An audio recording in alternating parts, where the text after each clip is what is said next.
is Donald Trump's choice to be the next mayor of this city. Today's news that the White House is considering job offers for Eric Adams and Curtis Sliwa, it is not news that carries meaning because of any impact it will have on this race. We feel just as confident as we did yesterday that we will win this race in November. This is, however, about an affront to our democracy. An affront to what makes so many of us proud to be Americans. That we choose our own leaders. Not that they get to pick themselves. Not that they get to be picked by the President of the United States.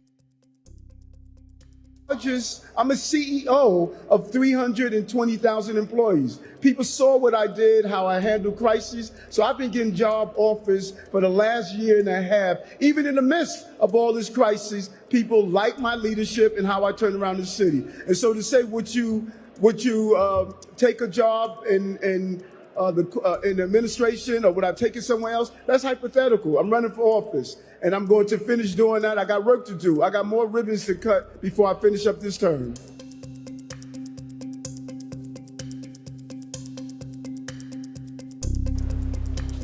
I got to get used to this. I got to grow some hair, because that's part of the reason I always wear the red beret.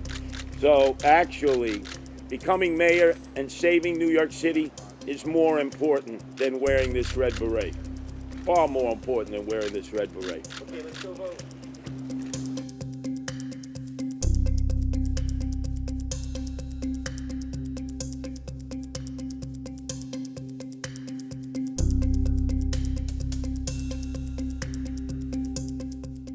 If you believe the existential threat is Mamdani, which I do, and Mayor Adams does, and Jim Walden did, and Curtis Sliwa said he did, well then what should be most important is defeating Mr. Mamdani. So if you're not the strongest candidate, step aside. And I stood up and I fought him every step of the way. I think he should stay. I think he has a shot. Would you prefer him over? Well, I don't want to say, I'm a Republican, he's a Democrat or an independent. No, I think Andrew would have a good shot of winning. He's got to run a tough campaign. He's running against the communists. I would think that he would have a good shot of winning. No, I will not. I haven't sought nor would I accept President Trump's endorsement.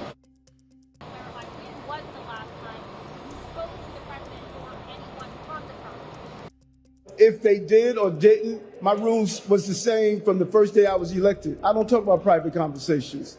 And so you know that. Many of you had private conversations with me that you never heard again. I am not going into private conversations. And no matter what happens, right now, I'm the mayor of the city of New York. He's a communist. We're going to go to a communistic state. That's so bad for New York, but the rest of the country is revolting against it. Number one, I went to Florida for no government to work, no fundraising, not to seek a job. I have a job. I went for personal to see friends and those who I couldn't see because now I'm on the campaign trail. I've been promising to see them. I went down, hung out with them for one day, came back to New York. So all of these other rumors I don't know about. I have a job. I'm running for my re-election, and I'm still doing that, and I'm looking forward to getting re-elected.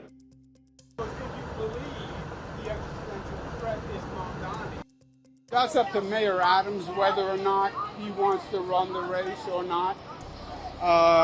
There have been races where I dropped out of the race in the past. So that's up to Mayor Adams to make his decision. Andrew is a double-digit loser in the primary. He lost by 13 points. He had his opportunity. He spent $25 million to get his message out. New Yorkers heard it. He did not sell it.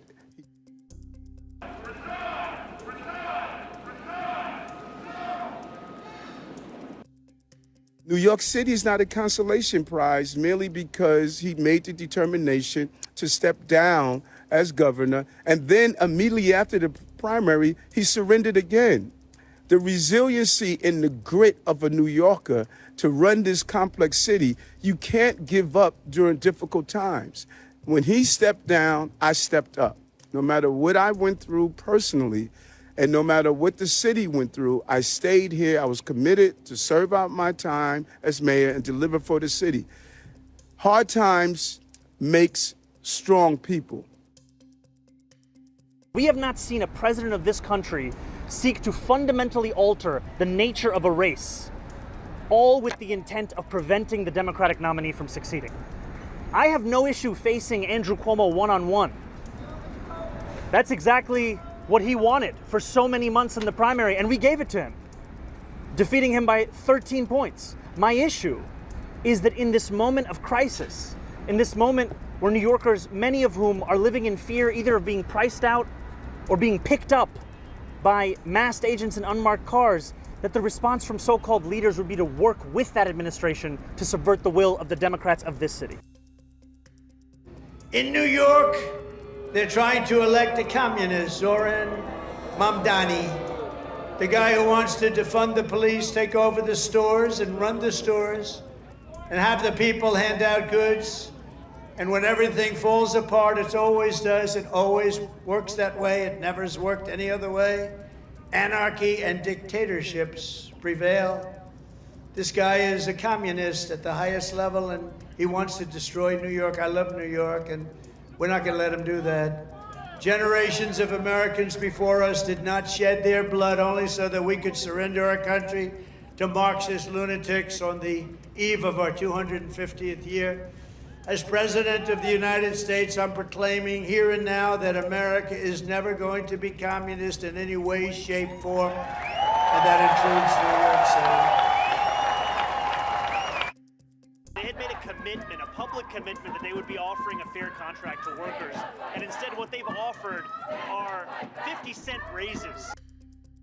None of this has to do with New Yorkers. None of it has to do with the welfare of this city. It all has to do with power. It all has to do with the audacity that we have here to believe that we could pick our own mayor, that we have to believe that the most pressing issues are not how to ensure that Donald Trump continues to have an ambassador in City Hall, but that New Yorkers can actually afford the place that they call home.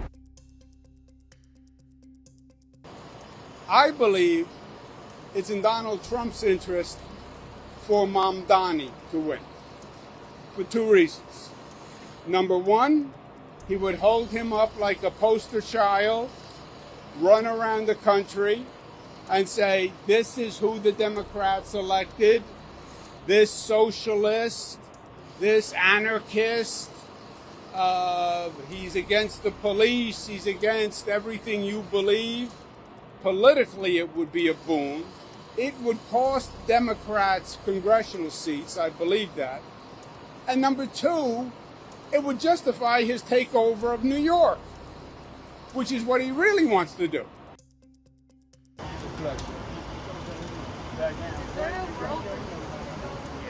Sorry, didn't mean to run up on you.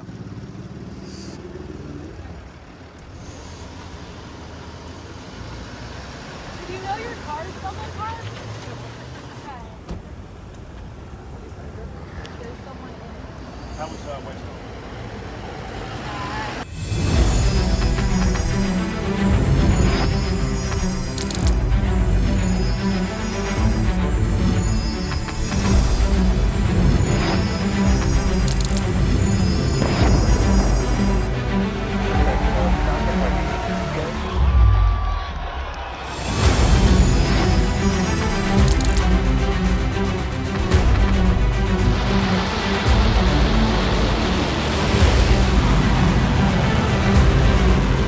Fighting so long and so hard that they don't know what the they're doing.